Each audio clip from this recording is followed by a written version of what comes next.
নমস্কার বন্ধুরা, আজকে আবার একটা নতুন দিন শুরু করছি তোমাদেরকে সঙ্গে নিয়ে। তো আশা করছি সকলে খুব ভালো রয়েছে আর আমরাও বেশ ভালো রয়েছি। সকালেই ছাদে চলে এসেছি আর এসেই মনটা ভালো হয়ে গেছে গাছে এতগুলো ফুল দেখতে পেয়ে। তো এগুলো যখন ছাদের থেকে নিচে যাব তখন তুলে নিয়ে যাব, আজকে পুজোয় কাজে লেগে যাবে। আর আকাশটা দেখো কি সুন্দর লাগছে, এক একবার মেঘ করছে, এক একবার যেন শরতের আকাশ, পুরো নীল পেঁচা তুলোর মতো আকাশটা লাগছে। তো খুব ভালো লাগছে। আর বৃষ্টিটা যে একদম লাগাতার ছিল সেটা নেই, মাঝে মাঝে খেপে খেপে বৃষ্টি হচ্ছে। তো এই যে ছাদের মধ্যে আমার এটাই হচ্ছে স্টোরেজ, মানে কাপড় জামার আর কি। তো সমস্ত শুকনো কাপড় জামাগুলো এটার মধ্যে ছিল। এগুলো এখন নিচে নিয়ে যাব, এক্ষুনি গিয়ে ভাঁজ করতে পারবো না, কারণ এখন মোটামুটি ওই 7:30 মতো বাজে সকালে। তো ভাতটা আমি বসিয়ে দিয়েছি নিচে, আর মেশিনটা কালকে চালিয়েছিলাম আর কি। দিদি তো প্রায় প্রতিদিনই কাচে, কিন্তু যখন অনেকটা বেশি কাপড় হয়ে যায় তখন আমি কিছু জিনিস মেশিনে দিয়ে দিই, তাহলে মেশিনটাও আমার মাঝে মধ্যে চলা হয় আর দিদিরও একটু চাপটা কম হয়। তো সেই কাপড় জামাগুলোই আর কি সকাল করে এই যে ছাদে মেলতে এসেছি। আর কি বলো তো, এই যে বর্ষা বর্ষা ওয়েদার, মেশিনে মোটামুটি হাফ শুকনো হয়ে যায়, তাতে অনেকটাই সুবিধা হয়। আর এগুলো কালকেই বিকেলের দিকে মেলে দিয়ে গেছে, যেগুলো মেলা রয়েছে এগুলো দিদি আবার হাতে কেচে দিয়ে গেছিলো। তো তার জন্য ভাবলাম যে ওইদিকে ভাত তরকারি একদিকে আর কি বসিয়ে দিয়ে এসেছি। আর ওর বাবা যেহেতু নিচে রয়েছে তাই একটু দেখতে পারবে আর কি। তবে মোটামুটি ওই 9টা করে ও বেরিয়ে যাবে, ওইদিকে সৃজনও বেরিয়ে যাবে তাড়াতাড়ি, তাই সব কিছু একা হাতে সামলাতে একটু একটু হিমশিম খেয়েছে। তবে আজকে সকালেই ভেবেছি যে সমস্ত কাজকর্মের শেষে আমি রান্নাঘরটা একটুখানি পরিষ্কার করব। পুজো তো চলে এলো বলো, আর তো মাত্র 2 দিন, তারপরেই জন্মাষ্টমী। আর জন্মাষ্টমী আসা মানেই 15 দিন অন্তর একটা করে অষ্টমী হবে, আর দেখবে কখন দুর্গাষ্টমী চলে এসেছে। তো এই আর কি। আর এরকম ওয়েদারে না কাজ করতেও ভালো লাগে। তবে আজকে সাংঘাতিক একটা গরম ছিল, মানে রান্নাঘরে ঢুকলে যেন মনে হচ্ছিল একদম দম বন্ধ হয়ে যাচ্ছে। তবে এরকম খোলামেলা জায়গায় কাজ করতে কিন্তু বেশ ভালোই লাগে। তো কিছু নয়নতারা ছিল, খুব একটা বেশি আর কি ছিল না। তবে ওর বাবা আর কি নিচের থেকে কয়েকটা ফুল নিয়ে এসেছে, তো মোটামুটি আমাদের দিনের পুজোর ফুলটা এখন আর কিনতে হয় না। ওই প্রচুর সাদা ফুল নিচের থেকেও পাওয়া যায়। আর আমার ছাদে মোটামুটি টুকটাক জবা তো হতেই থাকে। এ যেমন দেখো না, আজকেই 2টো চায়না জবা যেরকম ফুটেছে, সেরকম ওদিকে আবার দেখি 2টো সাদা জবাও ফুটেছে। তবে সাদা জবাটা না একটু দেরি করে ফোটে না, কি বলো তো, মানে এখনও কিন্তু কুড়ি অবস্থা, 7:30 মতো বাজে ধরো, তা এখনও কিন্তু ফুলটা ফোটেনি। আর দেখো এদিকে আমার উচ্ছে গাছটাও লত পেয়ে দিয়েছে, হয়তো উচ্ছে হবে, আর না হলে উচ্ছে পাতাতেই কাজ চালিয়ে দেবো, কি আর আছে। তো চলো, এই যে ফুল পেয়ে গেলাম, তার মধ্যে আবার 2টো পড়েও গেছিলো। তো যাই হোক, এদিকে আমার ছাদের কাজকর্ম মিটে গেছে, এরপরে রান্নাবান্নার পালা। তোমাদের সাথে আজকে আর রান্নাবান্নাটুকু শেয়ার করতে পারিনি, কারণ খুব তাড়াহুড়োর মধ্যে রান্নাটা করেছি। এখানে মাছের তেল বেগুন দিয়ে ভেজেছিলাম, একটু পটল পোস্ত করেছিলাম, আর কচু দিয়ে মাছের ঝোল করেছিলাম। তো মাছ নিয়ে আসলো, মাছ ধোয়া রান্না করা, একটু হিমশিম তো খেয়েই গেছিলাম। তারপর একা হাতে সমস্ত কাটাকাটি বাটাবাটি সবটাই ধরো। আর সৃজন আবার এখন লেবু খেতে বেশ পছন্দ করে। তো এটা আবার আমাদের কোয়ার্টারেরই গাছের লেবু, জানো। ওর বাবাকে বললাম যে এই গাছে দারুণ লেবু হয়েছে, 2টো নিয়ে এসো। তো তাই আর কি এনেছিল। আর এদিকে বাবা ছেলে দুজনকেই টিফিনে বানিয়ে দিয়েছিলাম বেসন আর ডিম দিয়ে পাউরুটি দিয়ে টোস্ট। আর এই যে মালটা এনেছি, ছেলে কেমন খায় তাই দেখার জন্য 2 পিসই দিয়েছি। তবে খেতে এত ভালো ছিল ফলটা, আমিও একটু পরে খেয়েছিলাম। আর এত এত কাজ করব তাই আমি একটু চা বানিয়ে নিচ্ছি, একটু চা খেলে আমি এনার্জি পাই কি না তার জন্যই। আমিও একটা টোস্ট খেয়েছিলাম, আর নিজের জন্য না টোস্ট বানাতে মন চাইলো না। তো তাই ভাবলাম একটু বেসনের যে ব্যাটারটা ছিল ওটা দিয়ে আর কি একটা ওই বেসনের বড়ার মতো করে নিলাম, একদম লেস অয়েল, মানে তেল দিইনি বলতে গেলে। আর যেদিনে যেটা যেমনভাবে ভাববে সেটা সেরকমভাবে হবে না, এটাই আমাদের সংসারের নিয়ম। সেরকম আমার সাথেও আজকের ঘটনা ঘটলো। নিচে যেই ছেলেকে আর কি চাপাতে গেছি গাড়িতে, তখনই আমার পাশের এক বান্ধবী বলল যে আজকে নাকি দিদি আসবে না। মানে এই দিদি ওর বাড়িতে আমার বাড়িতে দুজনের বাড়িতেই কাজ করে। তা বলাতেই আর কি এদিকে বাসন টাসনও ধুতে হবে, কাচাকুচিগুলো না হলে রেখেই দিলাম আজকে, কালকে তো বেশ কিছু কাচা হয়েছে, আর ছাদও ভর্তি রয়েছে, তা মেশিনে ঢুকিয়ে রেখে দিয়েছি, কালকে আবার মেশিনটা চালিয়ে দেব। তাহলে আজকেরগুলো আজকে শুকিয়েও যাবে। কিন্তু একদিকে ভালোই হলো জানো, আমার রান্নাঘরটা পরিষ্কার করতে অনেকটাই সুবিধা হবে। এই যেমন বাসন টাসনগুলো আমি নিজে ধুয়ে নিতে পারলাম, সেরকমই দিদি এলে তাকে একটু সময় দিতে হয়, তার সাথে একটু কথা বলতে হয় বা একটু সময় দিতে হয়, বা এটা ওটা আর কি যেটা জিজ্ঞাসা করবে। তো সেই সমস্ত দিকটা নেই বলেই মনে হলো যে না, ঠিক আছে চলো আজকে নিজের মতো আমি কাজগুলোকে গুছিয়ে নিতে পারবো। তো এই টুকিটাকি কয়েকটা বাসন পড়েছিল, সেগুলো ধুয়ে নিচ্ছি। তবে কড়াই, তারপর কুকার, সেগুলো আমি রেখে দিয়েছি, কারণ আমার খুব একটা বেশি বাসন ছিল না কালকের, তো কড়াই টড়াইগুলো রেখে দিয়েছি। কড়াই যদি এখন মাজতে যাই তাহলে হাতে প্রচণ্ড পেন হবে জানো। এই এমন এক অভ্যেস হয়েছে যে বাসন যদি একটু হাতে প্রেশার দিয়ে মাজতে গেছি তাহলেই হাতে ব্যথা শুরু হয়ে যাবে। যাদের স্পন্ডালাইটিস রয়েছে তারা ঠিকই বুঝতে পারবে। আর আমরা যারা ফোনে কাজ করি তাদের তো এটা মানে অনেকটাই সম্ভাব্য চান্স বলতে পারো, যার জন্য আমি তোমাদেরকে এখন রেগুলার ভিডিও একদমই দিতে পারছি না, কারণ হাতে না বেশ ব্যথা হয় জানো।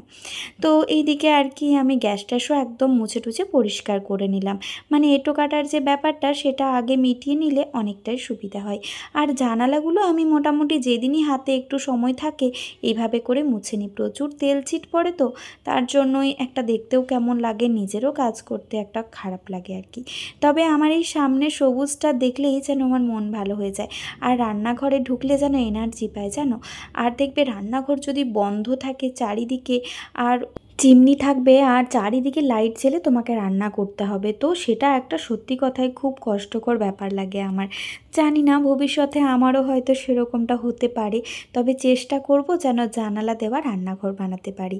তো এদিকে আমি গ্যাস ট্যাস একদমই পরিষ্কার করে মুছে নিয়েছি। আর আজকে রান্নাঘর পরিষ্কার করার মেন কারণটাই হচ্ছে আমি ইন্ডাকশান একদম ইউজ করতে পারছি না জানো তো। মানে ইন্ডাকশানটা থাকার সত্ত্বেও এটা করা চলবে না ইন্ডাকশানে, ওটা করা চলবে না, ভাত বসানো চলবে না, যেহেতু আমার মিক্সেপের ওপরে রয়েছে জিনিসটা, তো তার জন্য একটু তো বেছে কুছে সব কিছুই করতে হয় আর কি। তো তাই ভাবছি যে চলো আজকে আগে ওই জায়গাটা একটু পরিষ্কার করব, গোছাবো, একটু গুছিয়ে রাখলে না মানে আমার রান্নাঘরে অন্য কেউ কাজ করতে পারবে অনায়াসেই।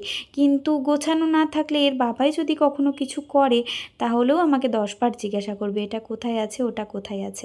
তো এইদিকে দেখো মানি প্ল্যান্টগুলো না বেশ শেকড় গজিয়ে গেছে, খুব ভালো লাগছে, আর আস্তে আস্তে বড়ও হয়ে উঠছে। আগে যেন আমার জলের মধ্যে মানি প্ল্যান্ট হতোই না, কিন্তু ইদানিং দেখি না জলের মধ্যেও হচ্ছে।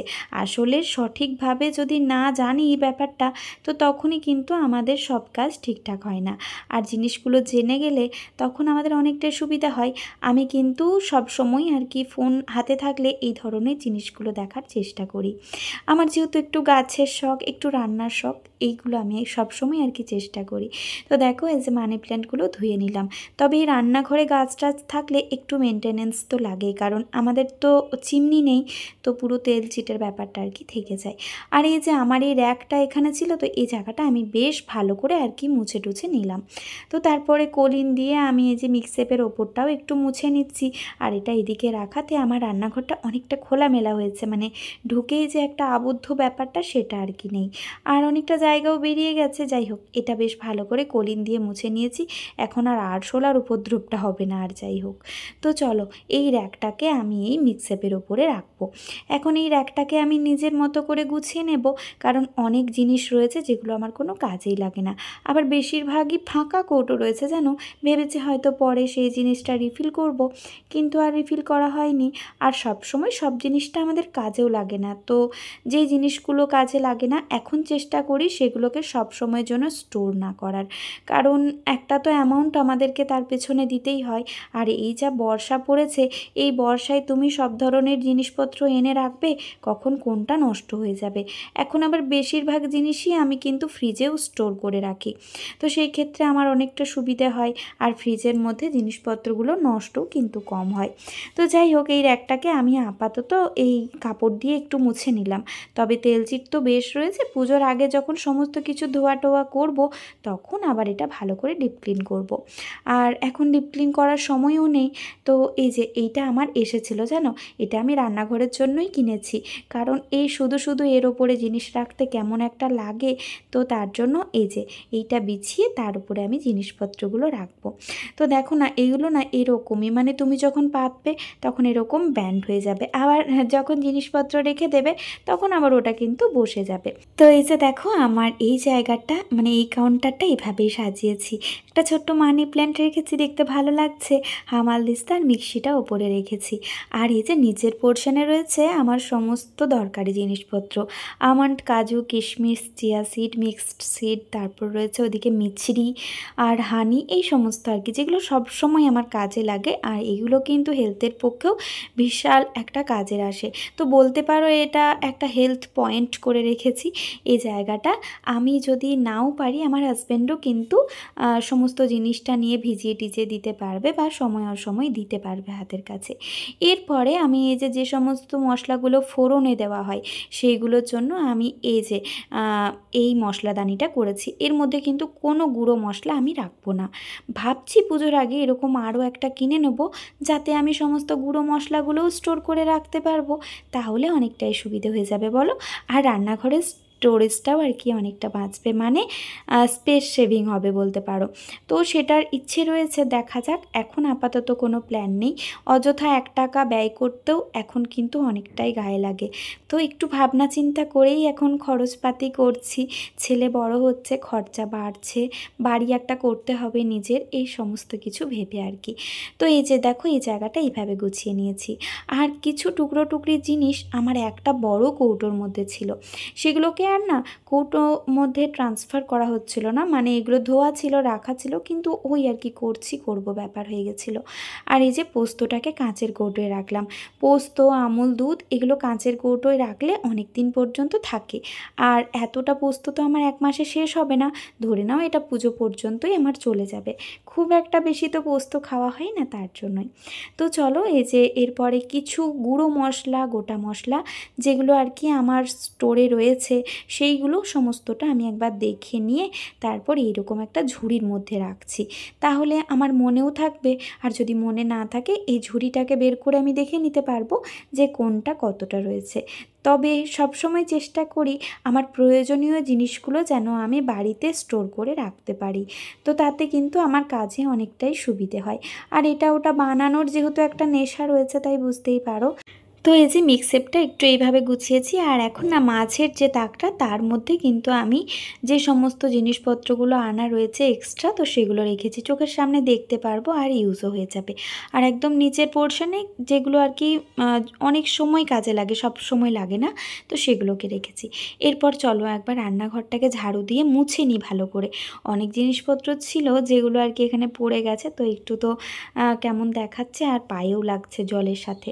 তো এগুলো একটু মুছে নিয়ে তারপর আবার বাকি কাজকর্মে লাগবো। তবে আজকে যে একদম ডিপ ক্লিন করছি এমন না, কারণ ডিপ ক্লিন করতে গেলে আমি একা পারি না, সমস্ত জিনিসটা ধরে সরানোর ব্যাপার রয়েছে, ঘাড় অনেকবার উঁচু নিচু করতে হয়, যেটা আমার চলে না। তো আমার ওটা নিষেধ রয়েছে ঘাড়ের জন্য। আমার ঘাড়ের যে পিছনের পোর্শনটা সেটা একটু ফোলা, তো সেগুলো আমার হাজব্যান্ড থাকলে তখনই আর কি করি। যাই হোক, চলো এদিকে ঝাড়ু দিয়ে নিয়েছি, একবার মুছেও নেবো, তারপর একটু শুকানো পর্যন্ত ওয়েট করব। ততক্ষণ আমি ফল খেয়ে নিয়েছি জানো, আর মালটাটা খেয়েছি, হাফ খেয়েছি, আবার গোটাও খেয়ে নিয়েছি, মানে 1.5টা খেয়ে নিয়েছি, এত ভালো লেগেছে। নেক্সট টাইম আবারও নিয়ে আসবো। তো যাই হোক, চলো এদিকে আর কি আমার এখানে একটা তাকের মতো রয়েছে, যেখানে খুব প্রয়োজনীয় জিনিস না হলেও মাঝে মধ্যে দরকারে লাগে সেরকম জিনিসপত্র রাখা থাকে। তবে তবে বিস্কুটের কৌটো মানে বড় বড় যে জারগুলো সেগুলো কিন্তু আমি এখানেই রাখি। তো সেই সমস্ত জিনিসপত্র দিয়ে এই জায়গাটাকে একটু ভালো করে গুছিয়ে নিলাম। হাতের কাছে যেগুলো দরকার হয় সেগুলো সামনাসামনি রেখে, যেগুলো মাঝে মধ্যে প্রয়োজন সেগুলো একটু ভেতর দিকে রেখে দিলাম। ব্যাস। আর এখানে 2 রকমের আচার রয়েছে, তবে আমার যে গুড় আমটা ছিল সেটা নষ্ট হয়ে গেছে এত বৃষ্টিতে না, আর রোদ টোদ দিতে পারিনি বলে ওটা একদম ছাতা পড়ে নষ্ট হয়ে গেছে। তো ঠিকই আছে, আচার না সবার হাতে থাকে না সব সময়, এটাই একটা ব্যাপার। তবে অনেকটাই খেয়ে নিয়েছিলাম, হাফ আর কি ছিল। তো চলো, এই জায়গাটা আমার গোছানো হয়েই গেছে, আর তোমাদেরকে শেষে তো একবার রান্নাঘরটা ঘুরে দেখাবো যে কীরকম দেখতে লাগছে। আর এই যে এই জায়গাটাকে একটু গুছিয়ে নেব। তবে হ্যাঁ, বাটি ফাটিগুলো যেগুলো রয়েছে আর কি, ওগুলো পরে গুছিয়ে আবার সুন্দর করে সাজিয়ে রাখবো। সে সময় হাতে একদমই নেই, বেলা 2টো মতো বেজে গেছে জানো, এই কয়েকটা কাজ করতেই। আসলে তুমি যদি কোনো কাজ নিখুঁতভাবে করো তাহলে কিন্তু তোমার অনেকটাই সময় লাগবে। তবে আমার মনে হয় যতটুকুনি কাজ করব সেটা যেন একদম নিট অ্যান্ড ক্লিন থাকে। তারই সাথে এই যে এই দিকে আমার চাল থাকে, আটা থাকে, সেই জায়গাটাও একটু মুছে টুছে পরিষ্কার করে নিয়েছি সমস্ত কিছুর শেষে আর কি। এখন আমি কলিন দিয়ে এটিকে একটু মুছে নিচ্ছি। তবে জানো, এই জল টল পেয়ে যায় রান্নাঘরে, তো তাই কাঠের কালারটা না চলে গেছে, মানে অরিজিনালিটিটা আর নেই জানো। তবে ঠিকই আছে, যতদিন ভাড়া বাড়িতে আছি এই ভাঙাচোরা জিনিস দিয়েই না হয় মিটিয়ে নিই, তারপর আবার নিজের বাড়ি হলে তো সবটাই নতুন হবে। তো চলো, এদিকে দরজাটাও একটু মুছে টুছে নিলাম। কিছু জিনিস টুকটাক করে রান্নাঘর অর্গানাইজের জন্য কিনছি, সব একসাথে এলে একটা রান্নাঘর অর্গানাইজের ভিডিও করব সুন্দর করে, তখন রান্নাঘরটা সাজানোর ইচ্ছে রয়েছে। তো চলো, মুছে টুছে নিয়ে এরপর স্নান করে আমি আগে খাবার দাবার খেয়ে নিই, আর তারপরে তোমাদের সাথে রান্নাঘরটা শেয়ার করছি যে কী রকম দেখতে লাগছে বা কোথায় আমি কোন জিনিসটা রেখেছি। আর এই যে দরজাগুলো এমনভাবে ধুলো পড়ে যায়, মানে একেবারে মোছা যায় না জানো। এটা যদি ভিজে কাপড় দিয়ে এখন মুছতাম তাহলে কিন্তু সুন্দর পরিষ্কার হয়ে যেত। রান্নাঘরটা ঢুকে জাস্ট এরকম লাগছে, আর ঠিক এই দিকটা এরকম লাগছে। ওই পোর্শনে ইন্ডাকশনটা রেখেছি, আর এই যে এই জায়গাটা করে তো তোমাদেরকে দেখিয়েছি। আর এখানে না সমস্ত ওই চাট মশলা, তারপর পেরি পেরি মশলা, চিলি ফ্লেক্স, এগুলো সব রেখেছি, গোলমরিচের গুঁড়ো। আর এখানে এই যে আমার এটা রেখেছি। তো এই জায়গাটা ঠিক এরকম লাগছে। আর ঠিক এর পাশেই না একটা ওই ট্রে রেখে তার উপরে তেলের বোতল আর চা চিনিটা রেখেছি। আর লবণটার একটা নতুন কৌটো কিনে তারপর সেটা রাখবো, সেটা এখন মিক্সেপের ভেতরেই রয়েছে। আর এই যে এই জায়গাটা করে কিন্তু আমি আমার ইন্ডাকশনটা রেখেছি। তো এই দিকটা ঠিক এরকম দেখতে লাগছে, আবার এদিক থেকে ঠিক এরকম দেখতে লাগছে। এই যে ওই জায়গাটা, আর এখানটা তো পুরো একদম ফাঁকাই করে দিয়েছি। এখানে আমার সমস্ত প্লেট এই সমস্ত রয়েছে, এখানে চায়ের কাপ, জলের গ্লাস। আর এই যে এই জায়গাটায় সব হ্যাঙ্গিং থাকে আর কি। এখানে ইডলি মেকারটা হাতের সামনে রেখেছি, মাঝে মধ্যে ইডলি বানাতে হয় তো তাই। আর এই জানালাতে এটা রেখেছি। আর এই কয়েকটা ব্রাশ আর কোলগেট। বাইরে হচ্ছে প্রচণ্ড বৃষ্টি। তো চলো বন্ধুরা, আজকের মতো ভিডিওটাও এখানেই শেষ করছি। তোমাদের সাথে দেখা হবে আবারও পরবর্তী ভিডিওতে। ততক্ষণের জন্য সকলে খুব ভালো থেকো, সুস্থ থেকো, সাবধানে থেকো। আর আমার রান্নাঘরটা কেমন লাগছে সেটা জানাতে কিন্তু একদমই ভুলো না। তো চলো, টাটা।